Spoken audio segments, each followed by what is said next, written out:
All right, I have got 12 o'clock, so we are going to go ahead and get started with today's webinar. Hello, everyone, and welcome. My name is Mary Gilbert, and I'm a community nutrition instructor for Michigan State University Extension, covering Sanilac and Huron counties. I will be your host as we navigate through our presentation today. Before we start, I would like to thank all of you for attending our Healthy Living Together webinar today on fishing in Sanilac County. Is it safe to eat? Presentations come to us today from MDHHS, Community Engagement Coordinator for the Eat Safe Fish Program, Harry Castle, and Michigan State University Extension Food Safety Educator, Laurie Messing.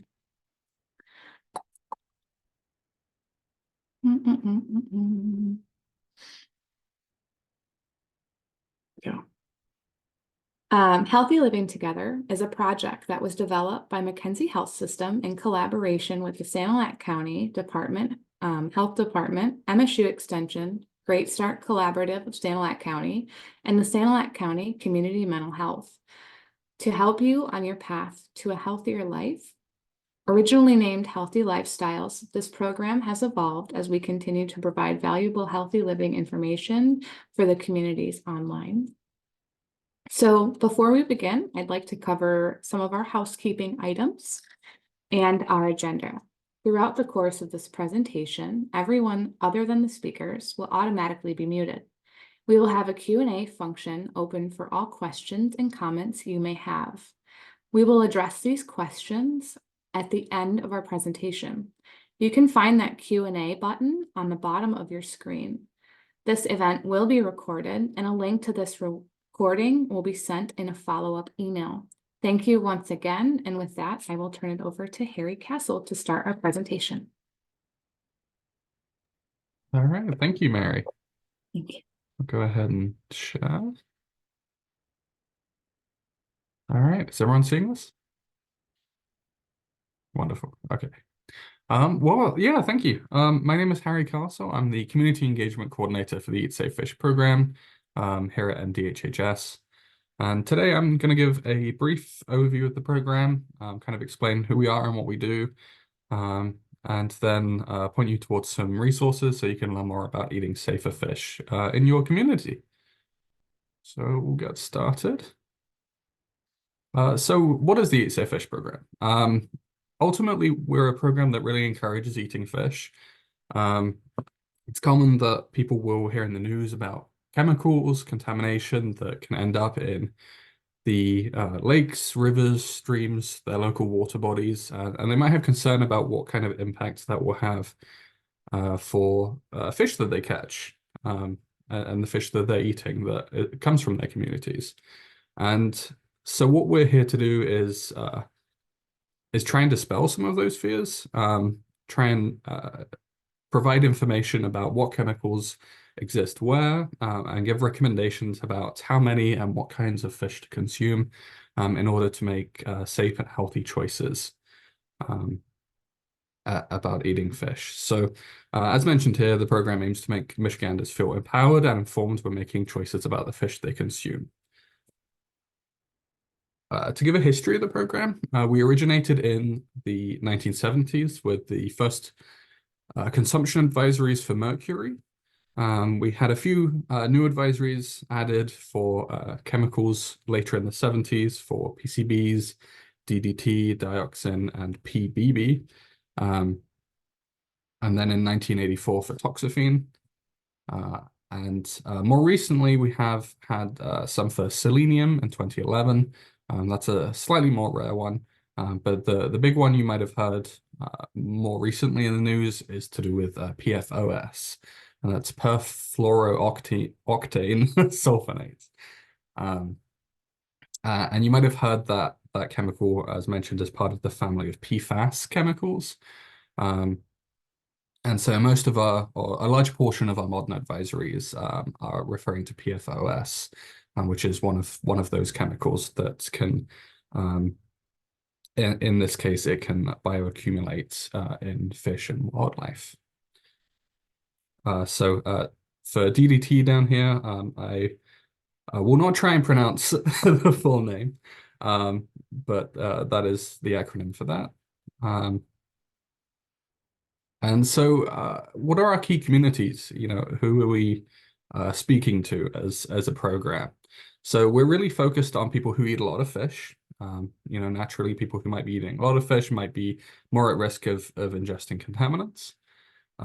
Children as well, as children grow, they're more vulnerable for the impacts of chemical contamination.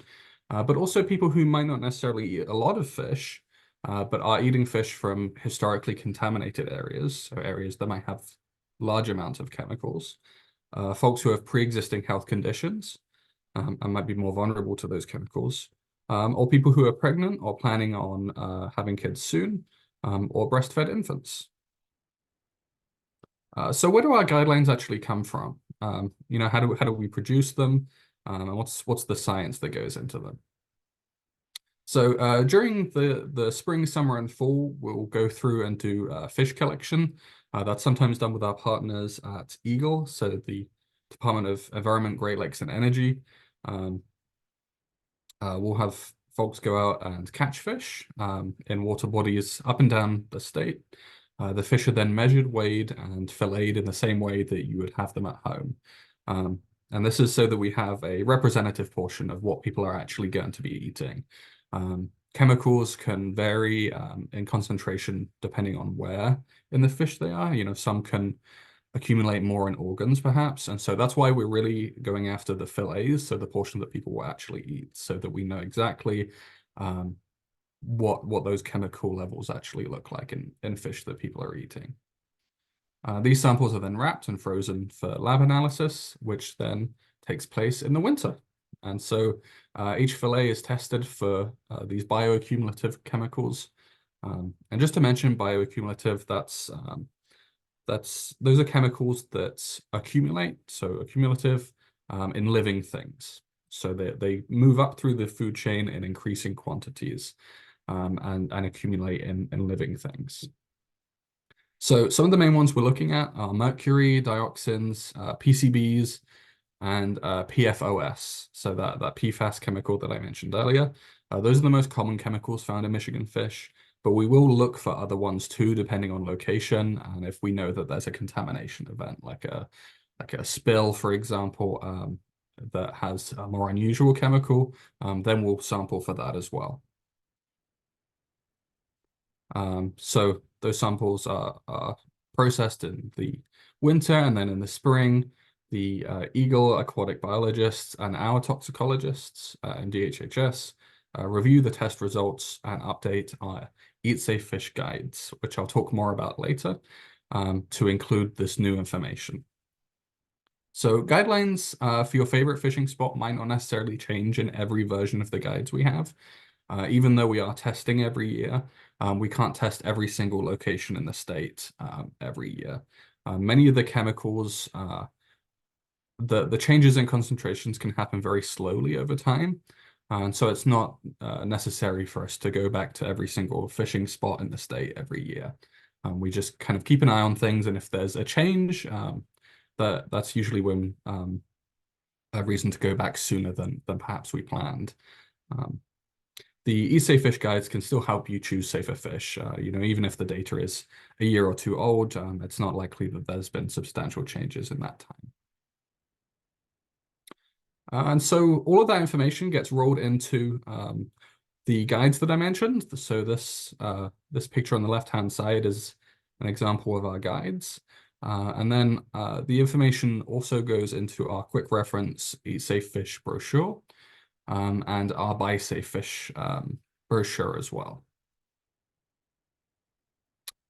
To give you an idea of what the guides actually look like, here is an example from 2022. So it's a year old now, but just to give you an idea of what the guides look like on the inside, here we have Tuscola County up in the thumb, and each county will have a breakdown of the main fishing spots or areas that we've been out collecting samples from within that region, within that county.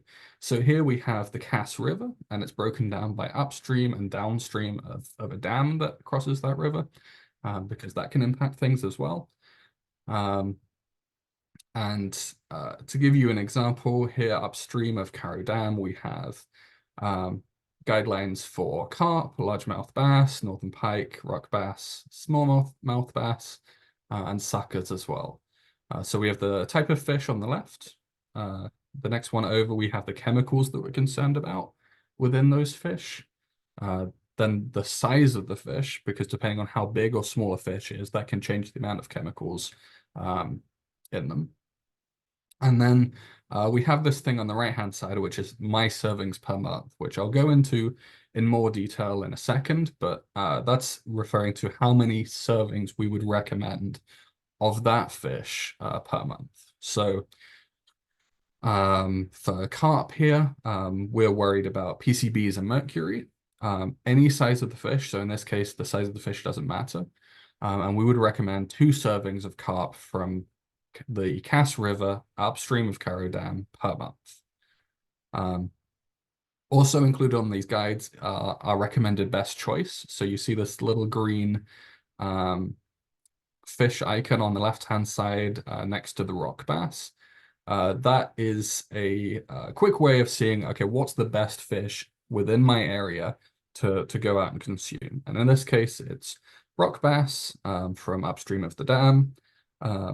We are worried about mercury, but the size doesn't matter. And you can have as many as 8 servings per month of this fish. And so that's what makes it our best choice. It's the least restrictive kind of guideline that we have. So what is serving?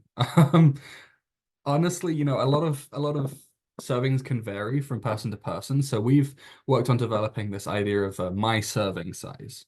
And this is based on weight. So the weight of a person can impact the amount of fish or potential contaminants it's safe for them to consume, and how much we would recommend that person to consume of a portion of fish. So, for instance, we have 8 ounces of fish. You can quickly look at your hand to see how much 8 ounces would be, and that would be the size of an adult's hand, the whole hand. 4 ounces of fish, that's the size of a palm, or 2 ounces of fish, and that's about half the size of an adult's palm, or potentially the size of a child's. So that's how you can kind of quickly take a look at the weight. And then for a serving, we would recommend for a person or a child who's 45 pounds, the my serving size would be 2 ounces, so that half of a palm. For someone who is 90 pounds, that's 4 ounces, so that's a whole palm. Or for someone who is 180 pounds, we would recommend 8 ounces, and that's serving size, the size of a whole adult's hand. Of course, some people, you can weigh more or less than that. So if you weigh less, for every 20 pounds less than 45 pounds a person weighs, you would subtract 1 ounce of fish. And for every 20 pounds above 180, you can add 1 ounce of fish. So for example, a 110-pound person's serving size is 5 ounces of fish. And 90 pounds with plus 20 pounds is 110. And then 4 ounces plus 1 ounce is my serving size of 5 ounces. We also have the 3 C's listed in the guides, and this is our messaging about choosing, cleaning, and cooking fish in a safer way. It's important to mention that for some chemicals, these recommendations can't be applied. So for instance, mercury and PFOS, the way that you clean and cook a fish might not impact the amount of chemicals that it contains. But to give a quick overview of what these 3 C's are, the first one is choose. So that's choosing fish in accordance with our guide. Cleaning them. So cleaning them in a way that trims away as much of the fat as you can see. Because some chemicals like PCBs and dioxins are stored in the fat. So the more fat you can cut off, the more of these chemicals you're removing. But as mentioned, you can't remove mercury or PFOS from the fish by doing this, because they are stored actually in the meat. And then cooking. So this would be grilling or broiling the fish, again, so more of that fat can melt and run away from the fish. It removes even more of those potentially harmful chemicals. All right, and then also in the guides, and potentially you might have heard in your community about limited advisories or um, do not eat advisories. Sorry, limited guidelines or do not eat. So what these mean are that for a limited guideline, if you're under the age of 15, if you have health problems like cancer or diabetes, or you might have children in the next several years, are currently pregnant or are breastfeeding, we would suggest you avoid eating fish that fall into the limited category completely. But if you do not fall into any of those categories, then it's usually okay to eat those fish once or twice a year. So it's just a way of protecting folks who might be most at risk without trying to be too restrictive on people who might really want to go out and catch fish in their community. And then we have our most restrictive, which is a do not eat, and that no matter who you are, we would not recommend eating those fish. And again, just to mention, these are all guidelines, that they're not something that can really be enforced, nor would we want to. They're just ways of giving information to you as the public about eating fish safely and avoiding chemicals. We also have the statewide guidelines, and that's if your river is not listed in the guides, or if your river or lake is listed, but the species you're looking for is not. So this is just an average, a good idea of what we would recommend across the state if we don't have sampling data from your region. We also have Eat 8, and this is in our Buy Safe Fish guides, and this is based on the FDA recommendations on mercury. So no other chemicals, just mercury. And here we have many of the most popular kinds of fish and seafood, and we have it broken down by a handy point system, depending on how much mercury they could potentially contain. So for instance, crab would only be 1 point. So you can, have as much to 8 servings of crab per month, whereas grouper, that is 8 points, so we would only recommend 1 of those per month. And this is specifically for fish sourced in the store, rather than caught in your community. All right, we do a whole bunch of other things. We participate in educational fairs and events across the state to try and get the word out about these programs, about our messaging. We have a short game called Order Up.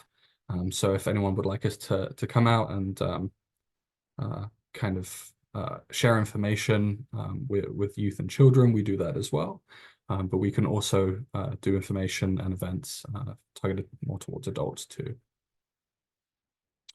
If you're interested in learning more, you can find the guides on our website.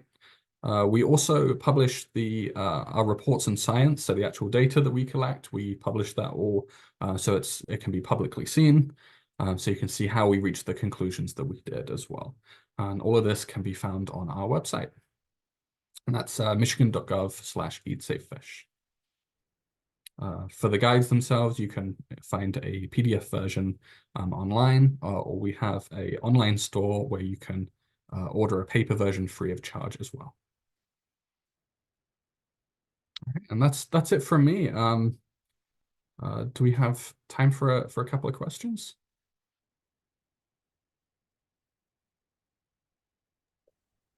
Harry, if you want, we can hold on to questions until everybody's done. We can transfer over to Laurie now if everyone's ready. Wonderful. Sounds good. Okay. All right. Then I'll pass it on over to Laurie Messing. Thanks.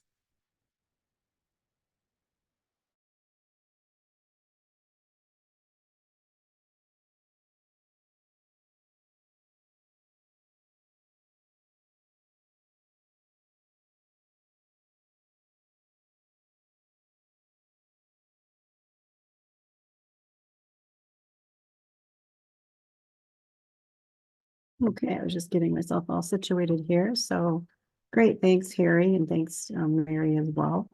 My name is Laurie Messing, and I am a food safety extension educator for MSU Extension.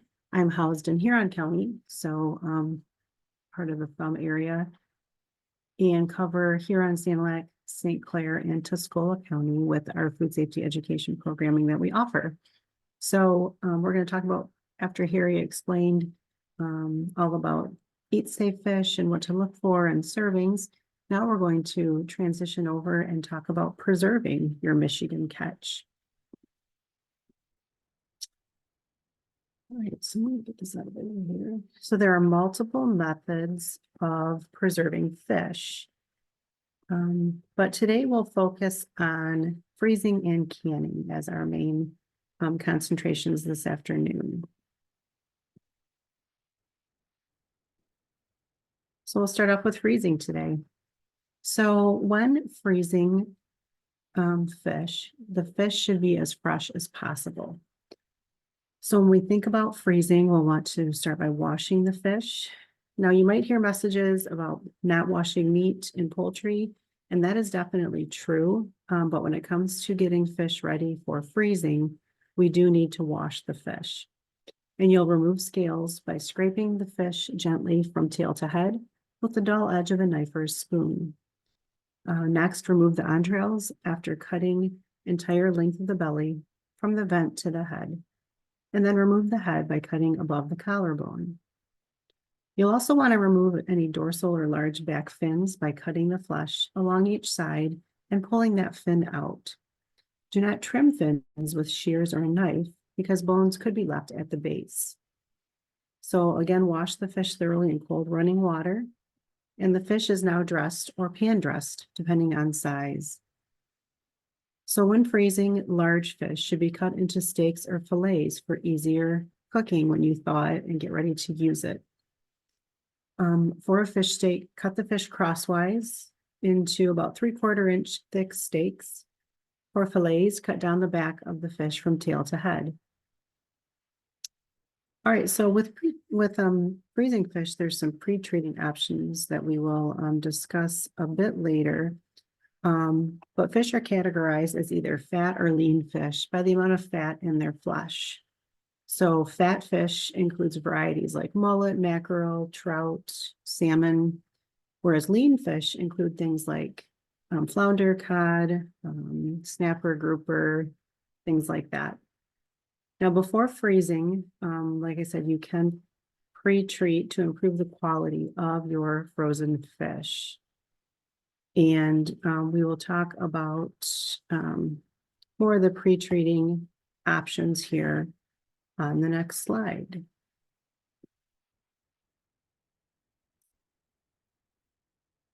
So when it comes to freezing, preparing fish, as we said, depending on if it's a fat or lean type of fish, you'll want to prepare accordingly. And I'm going to put that in the chat right now. I have some resources and links to our research. Oh, shoot. I think I just sent that to, hold on a second. Let me send that to everyone. Laurie, I can do that. Oh, can you do that? Okay. I think I sent it to the hosts and panelists. So if you can share it with others. But this is where our information for the recommendations comes from today, the National Center for Home Food Preservation. So there's a link about freezing, because again, I don't want you to have to write all this stuff down. So to prepare the fatty fish, like a trout or a salmon, you should dip it for 20 seconds in an ascorbic acid solution. And so to make that ascorbic acid solution, you'd use about 2 tablespoons of ascorbic acid to 1 quart of cold water. Okay. And then for the lean fish, you would dip for 20 seconds in a brine. And to make the brine, you would use 1/4 cup of salt to 1 quart of cold water. Okay, so these are 2 preparations as we get ready to move into getting the fish further prepared for your freezing. So fish may be frozen using any of the following methods you see on the screen. If you are freezing several fillets or several fish steaks in the same package, it is recommended to place freezer paper or wrap between them for easier separation when you thaw and get ready to use those. So the options you have for freezing are either a lemon gelatin glaze, an ice glaze, or in water. So let's talk about each of those here. So with the lemon gelatin glaze, you would mix a 1/4 cup of lemon juice and 1 3/4 cups of water, and then dissolve into that mixture 1 packet of unflavored gelatin. In 1/2 of that lemon juice water mixture. You would heat the remaining 1 1/2 cups of the lemon juice and water mixture to boiling, and then stir that dissolved gelatin solution into the boiling water to give you that lemon gelatin glaze. So once that has been mixed in the boiling water, you cool to room temperature. And then when cool, dip the cold fish into that lemon gelatin glaze and drain. Then wrap the fish in moisture vapor resistant packaging and label and freeze. So one option. So if you don't want the lemon type glaze, you could use an ice glaze. Simply place unwrapped fish in the freezer to freeze. And as soon as it is frozen, dip the fish in near freezing ice water. Place the fish again in the freezer for a few minutes to harden that glaze.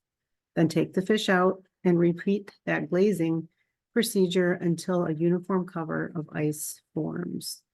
So then you would wrap the fish in a moisture vapor resistant package again, or paper, or you could place in freezer bags, and then label and freeze. So that's another option. The third option with freezing fish is to place fish in a shallow metal foil or plastic pan, cover with water, and freeze. To prevent evaporation of the ice, wrap the container in the freezer paper after it's frozen. Label and freeze. So freezing fish in a block of ice will produce a poorer quality though than using one of the glaze methods.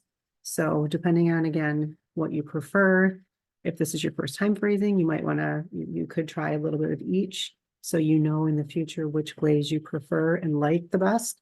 Make sure you label it so you know which method you used. If you are intending to kind of do a little trial and error and experiment for future freezing. So freezer storage life. So fish like northern pike, smelt, trout, whitefish, carp, in the freezer, ideally about 4 to 6 months. Chinook salmon or coho salmon, any bass, 5 to 8 months. We look at things like bluegill, walleye, perch. Excuse me, 8 to 12 months. And so remember that when we freeze, your freezer needs to be ideally at 0 degrees or below. So have a thermometer in there to measure that temperature, because we know that as the temperature in the freezer increases, even if it's only up to 5 or 8 or 10 degrees, that does impact the quality of the products. So for best quality, we want to hold frozen foods at 0 degrees or below. And when I say 4 to 6 months or 5 to 8 months, again, we're not saying that, if it's northern pike and it's, been 7 months, we're not saying that you need to discard that fish. But again, try and use it up in a more quick manner because the quality can start to deteriorate, the longer it's in the freezer. Wouldn't necessarily be a food safety issue as long as you did handle that product safely from the time you caught it or cleaned it or purchased it until you have frozen it. So keep that in mind. Those are quality guidelines, but labeling is important too. So try and use up your older items first and then move into your newer items. If you're using a vacuum sealer, that can be a great tool for freezing. Do remember though that vacuum packed fish increases the freezer storage life of fish and has great quality, but it's really important to remove that vacuum packaging or at the very least open it when you're ready to thaw in the refrigerator. The reason is that when the fish is vacuum sealed and thawing begins, there's no air inside that package. This can create an anaerobic environment with no oxygen that is favorable for the Clostridium botulinum bacteria. So these conditions could be right for that toxin to produce spores to grow and could contaminate that fish and could make you ill. So vacuum packaging is great, but when you are thawing that package, open it during thawing. When oxygen is allowed inside, this stops the formation of that toxin from forming. So just a piece there to remember if you do use a vacuum sealer. All right, let's move into pressure or to canning. So canning is a pretty common way to preserve fish. Remember though, fish are considered a low acid food when we talk about canning. And that means low acid foods must be pressure canned. There's not another option. We cannot water bath can them, even if we want to do it for a long time. Or I have people tell me, well, I'll just water bath can it extra long. Well, that's not going to cut it because a water bath canner will never get up to the same temperature inside that a pressure canner does at 240 degrees Fahrenheit. So if you intend to can fish, you must use a pressure canner or freeze it like we just talked about. So it is critical to pack and process and prepare as recommended. We'll talk about some research-based recipes so you can ensure that you are safely canning fish for yourself and your family and friends. Fish are high in quality and are safe to eat when home canned properly. Another tip with canning fish is you can only can them in pint-sized jars. So if you're familiar with canning, often we have the option to use a quart jar or a pint jar. But with fish, we can only use pint-sized jars. And that's because the heat penetration that happens during processing is difficult to attain inside that large quart jar. So the lack of proper heat penetration through the whole jar and through all the fish could result in an environment, again, where that Clostridium botulinum bacteria could produce botulism and the spores could grow. So no quart jars, no water bath canners. We have to use pressure canners and pint-sized jars if you wish to can your fish.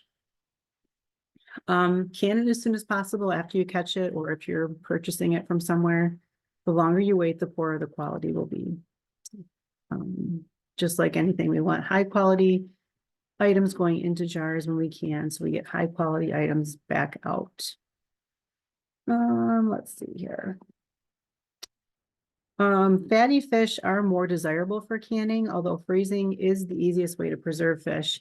Canning does offer some advantages, especially if you don't have freezer space. The only safe way, though, as we said, is in a pressure canner. But keep that in mind too. Would you rather freeze it, can it, do both? You know, you have some decisions to make with your product. So when we get ready to can, we will remove the head and tail and fins and scales. We'll wash and remove all blood, split the fish lengthwise if desired, cut cleaned fish into 3.5-inch lengths, because again, we can't have them too long. They won't fit in that pint-sized jar. And then we'll fill the jars, and we'll talk through this process here as we move forward so you can see a little more about it, especially if you're not familiar with the pressure canning process. So I mentioned you need to use research-based recipes, and this is one thing that no matter what type of preserving class you might attend through MSU Extension, one of our biggest messages is using only research-based recipes for home canning. And so that means we can't just get on our phone or our iPad or our computer and search, you know, how to can this or how to can that, because there will be thousands and thousands and thousands of things that come up. And unfortunately, the majority of those are probably inaccurate, not tested, and it could be unsafe. So we recommend some sources here of research-based recipes. The first one is the National Center for Home Food Preservation website, and that was the link. Some of the links I put into the chat there are from the National Center. They produce a book called So Easy to Preserve, which is a really nice book you can order. It's about 400 pages, and it has anything and everything you can or freeze or dehydrate. So it is a really nice resource. We also recommend the current edition of the Ball Blue Book, which actually was just updated here in February. So it's now the 38th edition. And it's back to being blue. It had kind of a tannish beige color for the past 5-6 years. And this is the 38th edition. I'm not sure if it's in stores yet. I've been checking online and checking as well, and I have not seen it yet.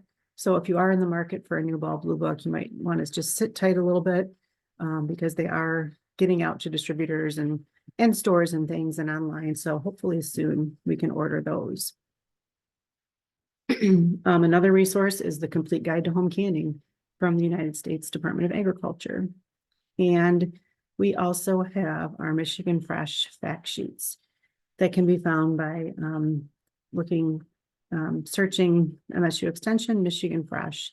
And we have fact sheets on vegetables and fruits, as well as venison and beef and whitefish, pressure canning, all kinds of different fact sheets. So these are the resources we would recommend. And trust me when I say there's hundreds and hundreds of recipes in these research-based resources. So you will have lots to choose from. For fruits and vegetables with fish, there's only a couple, there's not a lot of different ways to preserve fish, but there is a canning fish, there's a canning smoked fish, that link I put in the chat. And then again, you could search some of the other ones and see. So whether you're new to preserving or not, I would really encourage you to consider only using recipes from these sources, okay? All right, so let's talk about canning. So just a few things. I'm not sure where everybody's at with their canning knowledge, so we'll kind of just briefly hit on a little bit of this, but preparing your canning jars for canning fish, we would wash our jars, and then we need to keep our jars hot as we're getting ready to fill them. So you can either use a water bath canner, a big pot, whatever you have to keep those jars hot as you're getting ready to fill them with fish. Remember, you can use your jars from year to year as long as they don't have cracks or chips or nicks. And make sure you are only using jars designed for canning. So I know back when I was growing up, my mom would use old mayonnaise jars or old other types of jars that fit the canning lids and rings if she had them. And those are not considered safe. They often will break because they're not designed to withstand those 240-degree temperatures inside of a pressure canner or 212-degree temperatures in your water bath canner. So only use those jars made for canning, okay? So keep your jars hot. Next, with our fish here, we're gonna clean the fish and wash it as we said. It takes about 25 to 30 pounds of whole fresh fish to fill about 12 pint canning jars with boneless fish. If the fish is fresh caught, it needs to be gutted and iced down within 2 hours of being caught, and then it needs to be canned. If the fish has been frozen, it needs to be thawed in the refrigerator and then cut and clean the fish. And again, you only want the fish to be about 3.5 inch lengths so that it will fit in those pint-sized canning jars. If the skin's been left on, pack the jars or pack the skin into the jars with the skin side to the glass. So you can see the skin side facing out. Again, the jars should be hot as we're filling them. And then you're always going to check your recipe for headspace when we're filling jars. And so this recipe requires 1 inch of headspace. Do not add liquid, but you could add salt. That's an option. If you want to, fine. If you don't, that's okay too. So when we fill our jars, the research-based recipe will tell us how much headspace to leave. And headspace means it's the amount of space from the top of the jar to the food product. Headspace is important. Sometimes people will think, is it really that big of a deal? And actually it is, because if there's too little headspace, so that means you fill your jars too full, food could bubble out of the jar and then prevent the lid from sealing. Also, if you leave too much headspace, so the jar is not full enough, then the jar is likely also not going to seal because there won't be enough processing time to push all that air out of the jar. So we really want to follow headspace, 1/2 inch, 1/4 inch, 1 inch, depending on the recipe. Usually when we're pressure canning, it's a 1 inch headspace. So I do want to show you just a little video clip here. And I shared my sound, so hopefully you can hear about headspace.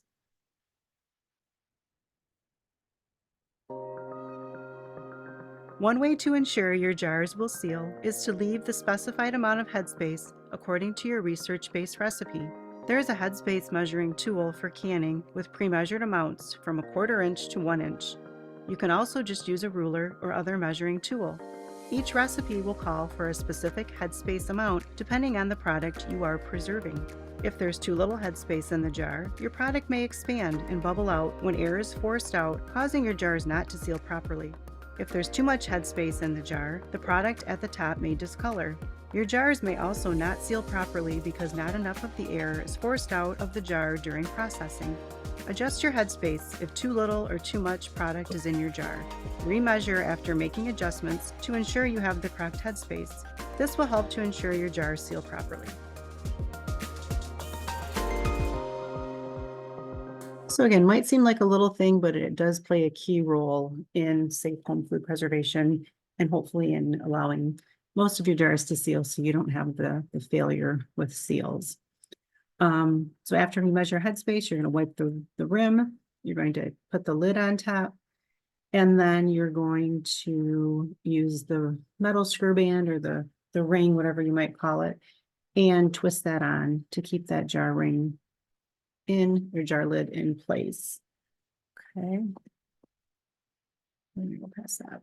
All right, so when it comes to pressure canning, we said you have to pressure can your low acid foods, like fish, like meat, like vegetables, seafood, all have to be pressure canned. And there are 2 types of pressure canners. So we have a dial gauge on the left and a weighted gauge on the right. So we'll talk about each of those briefly.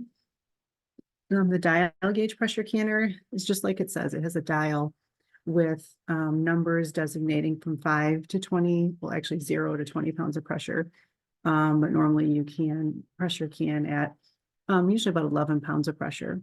The lid twists, locks in place. There's a rack in the bottom of every canner. We don't want to set jars right in the bottom of the pot, so we need to set them on the rack. There's a vent pipe. And the biggest thing with either of these pressure canners is the step for venting the canner. So I'd encourage you again to follow the process step by step when you are pressure canning. And one step calls for you venting it for 10 minutes. And it needs to do that for 10 full minutes. We're gonna watch a video clip in a minute, take you into the kitchen and let you see how that actually looks.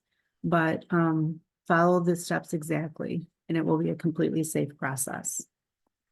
The weighted gauge looks a bit different. You can see it's got a weight, and there are some different types of weights that you might see. One is that little circular weight that's got a hole for 5, 10, or 15 pounds of pressure. On the right there in front, that weight is one you kind of almost puzzle piece it together. So if you want, 10 pounds, you put on, two pieces, or if you want more or less. But you'll want to definitely read your manufacturer's directions for either type of pressure canner that you might have. All right, so let's take a quick look at this video. We did some new videos this year, and this is really nice. We have one on both a dial gauge and a weighted gauge.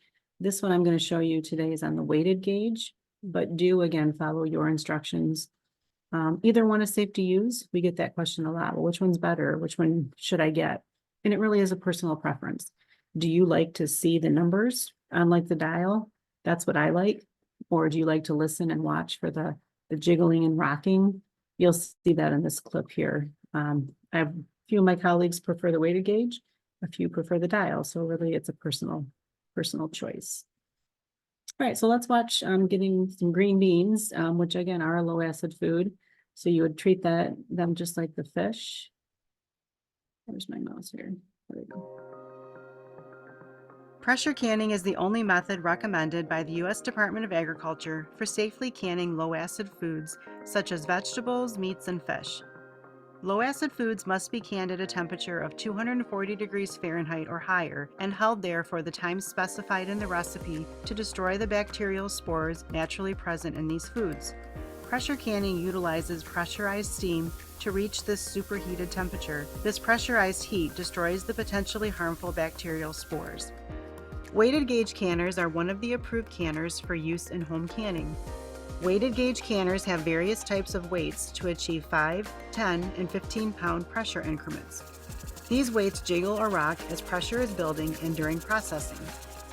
A rack goes on the bottom of all canners to prevent jars from sitting directly on the canner, which gets very hot and can cause jar breakage. Place your rack in the bottom of the canner. To use your pressure canner, first read the manufacturer's directions. Then add 2 to 3 inches or 2 quarts of hot water to the canner. Heat water to simmer. Next, place filled jars carefully on the rack using a jar lifter. Then place the lid onto the canner and lock into place. Now it's time to vent the canner. Leaving the weight off the vent port, turn the stove burner to its highest setting and heat the canner until steam flows from the vent. Let the canner steam until a steady stream of steam starts to flow from the valve. Once you have a steady stream, set a timer for 10 minutes. You will need to vent the canner for a full 10 minutes before pressurizing. Next, pressurize the canner by placing the weight on the vent port. As the canner pressurizes, you will see the weight jiggle or rock back and forth, but please refer to manufacturer's directions for your specific canner. Monitor the pressurizing, so once it reaches the recommended pressure, you are ready to process. Set your timer according to the research-based recipe. Regulate heat under the canner to maintain a steady pressure. If the weight stops rocking or jiggling, it has gone below pressure. Bring the pressure back up and restart the timing process again. Once the timer goes off, turn off the heat to the canner. Pressure canners take time to depressurize after processing before the lid can be opened. Wait at least 30 to 45 minutes to depressurize. Then remove the weight from the vent port. Unfasten the lid and remove it carefully. Open the lid away from you so that steam does not burn you. Leave the jars in the canner for 10 minutes to keep liquid from leaking out. Then carefully remove the jars using a jar lifter by lifting them straight out of the canner. The water on the lids will evaporate. Place jars on a towel, cutting board, or rack to cool for 12 to 24 hours.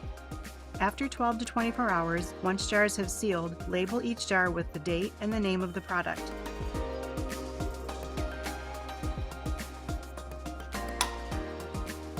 If a jar did not seal, you have the option to reprocess using the same processing time, freeze, or place in the refrigerator and consume. To store your jars of canned food, remove the rings, place in a dry, dark area, and use within 1 year.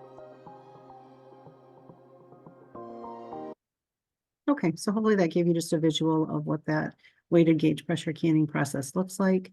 We have another video like that for dial gauge, and I'll put those links up on the screen in a little bit.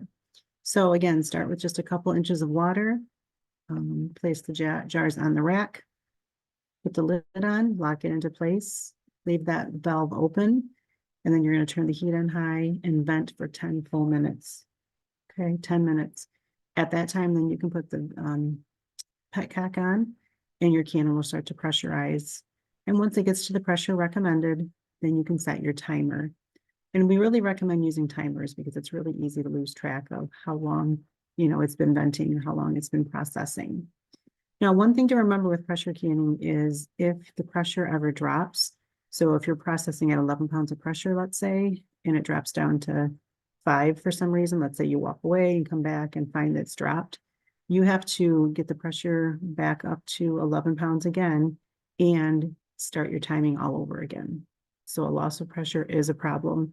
If you don't do that, you could have an under-processed product, okay? Now with fish, there's quite a processing time. As you can see, the processing time is 100 minutes, 1 hour and 40 minutes. So it's gonna take some time and you're gonna have to be monitoring that the whole time to make sure the pressure doesn't drop. So depending on your weighted gauge or dial gauge, you can see if it's either 10 or 11 pounds. But again, it's quite a commitment, but it's worth it, but you just have to pay attention.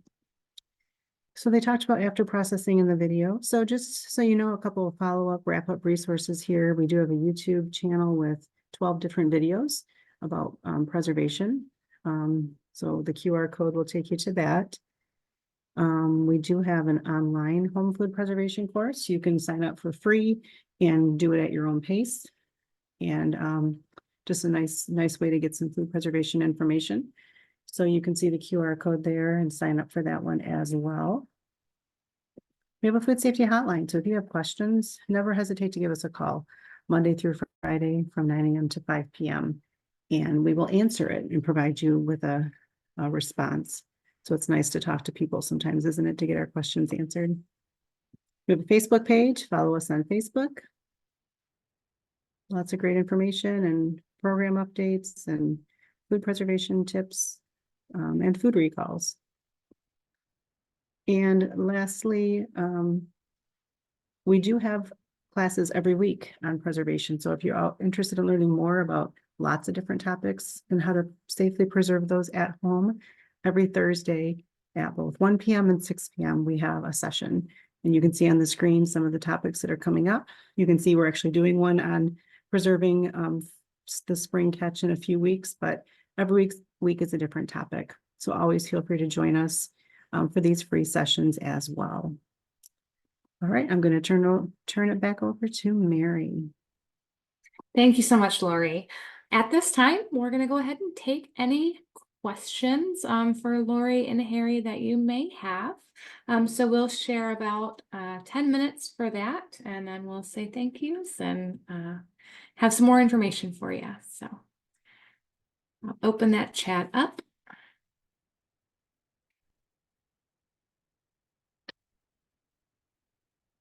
While we wait for participants, if they have questions, Harry, I'd like to ask, I know that you elaborated on some of the chemicals that are in the fish that we find near us.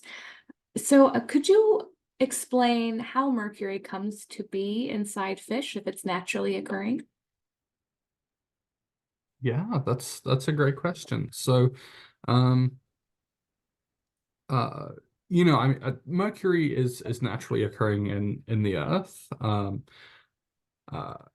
However, the way that it comes to be into fish, and particularly in the levels that it's likely to cause a potential health concern, that tends to be artificial through oftentimes through pollution. A big one can be power plant emissions. At least historically, that has been a substantial source of mercury in fish in the past. And the reason we focus on mercury in particular is that that's a chemical that pretty much no matter where you'll go, you'll find some level of mercury and enough in enough concentrations to potentially be a source of harm. So it's definitely something to really be aware of and to consider when you're sourcing fish. Awesome. Thank you so much for answering that.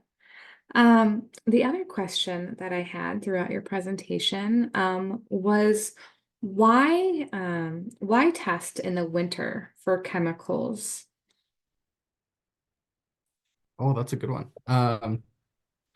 So a lot of it is to do with practicality, is that we want to use the most amount of time actually going out and catching the fish and processing them during those months where it's not too cold to do so. We want to use that time well, and so we'll you know, use spring, summer, and fall to actually be going out and catching, and then we have almost like this downtime in the winter to be doing the analysis and the processing. That's one reason, but also just from a timeline perspective of us wanting to update the guidelines in the spring, it makes sense for us to be using the most recent data that we process over the winter. So.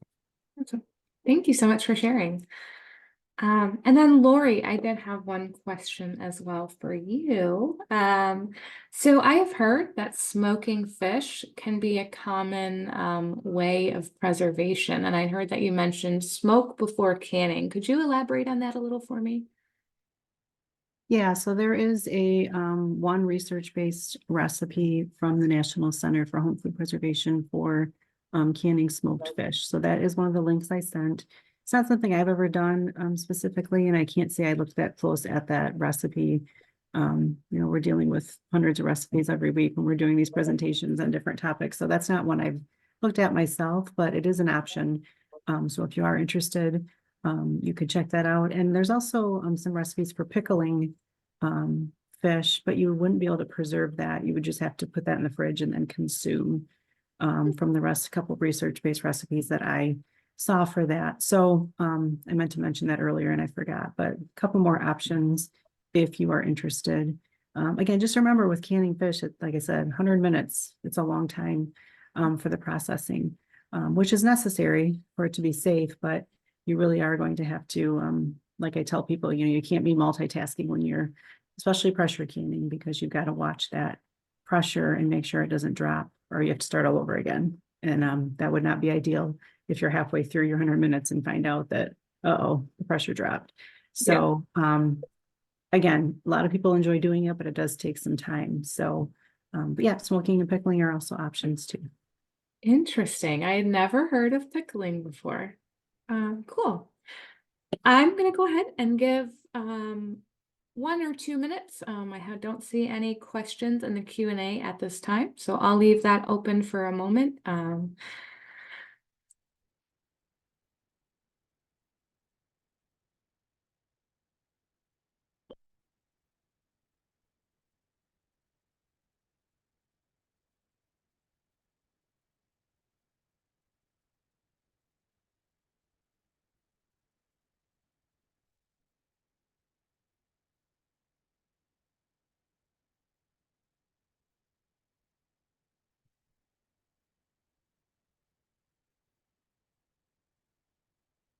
All right.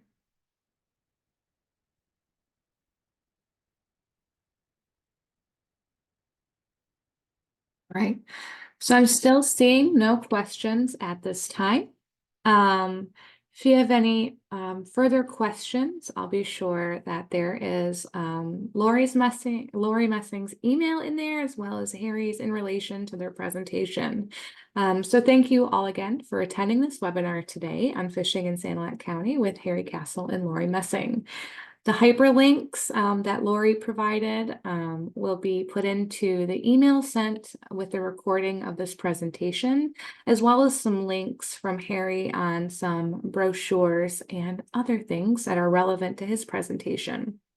Our next Healthy Living Together webinar will be called Listening to Your Children. This webinar will take place on April 17th at 12 p.m. with Sanilac County Community Mental Health Clinical Supervisor for the Autism Program, Anna Ide. Thank you so much and have a great day, everyone.